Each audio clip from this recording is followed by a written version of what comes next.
Bonjour à tous, voici le condensé du vendredi 17 juillet 2020. En France, les taux de reproduction du coronavirus sont en très forte augmentation, comme en Bretagne avec 2,62%, un taux très élevé, aussi élevé que la Réunion avec 2,26%. Ce taux représente pour 100 000 habitants le nombre de contaminations.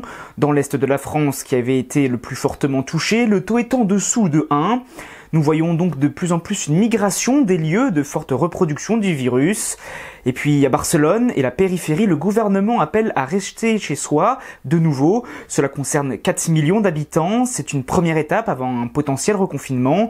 À Melbourne, en Australie, c'est 5 millions de personnes qui doivent encore rester confinées 5 semaines de plus. Et hier, le nombre de cas était en très forte augmentation. C'est une importante deuxième vague pour eux. Les réformes de l'assurance chômage et des retraites, ce n'est finalement pas pour tout de suite. Le Premier ministre s'est exprimé aujourd'hui après des discussions avec les partenaires sociaux. Jean Castex a affirmé que l'application de la réforme de l'assurance chômage est de nouveau décalée. Prévue initialement en début d'année, le virus en avait décidé autrement. Puis la date du 1er septembre avait été donnée. La nouvelle date est le 1er janvier 2021. Et pour la réforme des retraites, c'est pareil, ce n'est pas avant la fin de l'année, commentent les syndicats.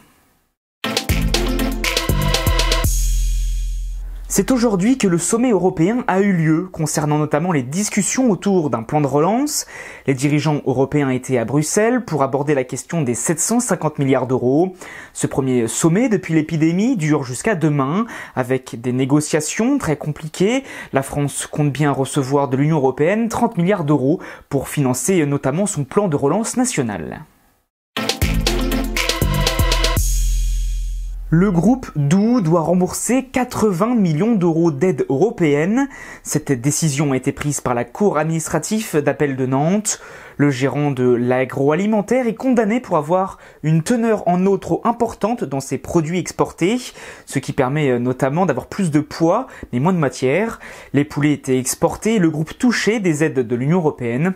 Pour rappel, le groupe Doux a été placé en liquidation judiciaire quelques années après. Ils ont été repris en 2018 par un consortium. Le troisième Grand Prix de la saison de Formule 1 a lieu dimanche en Hongrie. Les premiers essais libres ont eu lieu aujourd'hui et les Mercedes montrent encore leur domination. Départ dimanche à 15h10. C'est la fin du condensé pour aujourd'hui. N'hésitez pas à commenter, à partager et à réagir sur les réseaux sociaux. On se retrouve maintenant lundi pour un nouveau condensé de l'actualité.